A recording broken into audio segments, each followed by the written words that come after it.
இன்றைக்கான தேவனுடைய வார்த்தை நம்பிக்கையாயிரு. நீதிமொழிகள் 3ஆம் அதிகாரம் 5ஆம் வசனம் சொல்லுது, உன் சுய புத்தியின் மேல் சாயாமல் உன் முழு இருதயத்தோடும் கர்த்தரில் நம்பிக்கையாயிரு. அதாவது நம்முடைய தேவன் மேல நாங்கள் நம்பிக்கையாக இருக்க வேண்டும். முழு இருதயத்தோடும் தேவன்ல நம்பிக்கையாக இருக்க வேண்டும். இதில் சொல்லப்பட்டிருக்கு, உன் சுய புத்தியின் மேல் சாயாமல் உன் முழு இருதயத்தோடும் தேவனில் நம்பிக்கையாக இரு. அதாவது ஒரு சில நேரங்களில் நாங்கள் எங்களுடைய சுய புத்தியின் மேல் சாய்கிறோம். அதாவது எங்களுடைய பார்வைக்கு எங்களுடைய புத்திக்கு சரியாக இருக்கிறதென்றால் அதில் நாங்கள் நம்பிக்கை வைக்கிறோம்.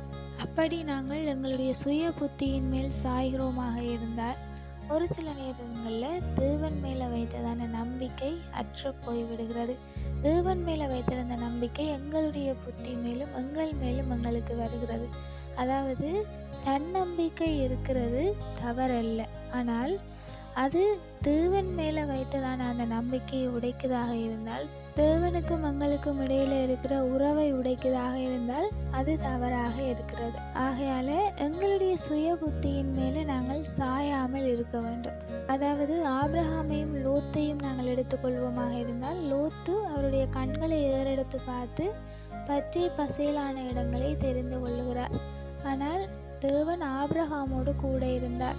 அப்படி எங்களுடைய புத்தி சொல்வதை நாங்கள் செய்து தேவனை விட்டு நாங்கள் விலகி போகிறவர்களாக இருக்கக்கூடாது. நாங்கள் எங்கள் முழு இருதயத்தோடும் தேவனில் நம்பிக்கையாக இருக்க வேண்டும். இடைவிடாமல் எப்பொழுதும் தேவனை விசுவாசித்து நம்பும் பொழுது அந்த காரியம் எங்களுக்கு நடக்கும். நாங்கள் ஒருவேளை எங்களுடைய சுய புத்தியின் மேலே சாய்ந்து எங்களை நம்புகிறோமாக இருந்தால் அதில் தோல்வியை சந்திப்பதற்கான வாய்ப்பும் உண்டு. ஆகையால் முழு இருதயத்தோடு தேவனை நாங்கள் நம்பி இருந்தால் அதில் என்றைக்கும் நாங்கள் தோல்வியை காண மாட்டோம். தேவன் எப்பொழுதும் எங்களுக்கு வெற்றியையே தருவார். Have a hopeful day.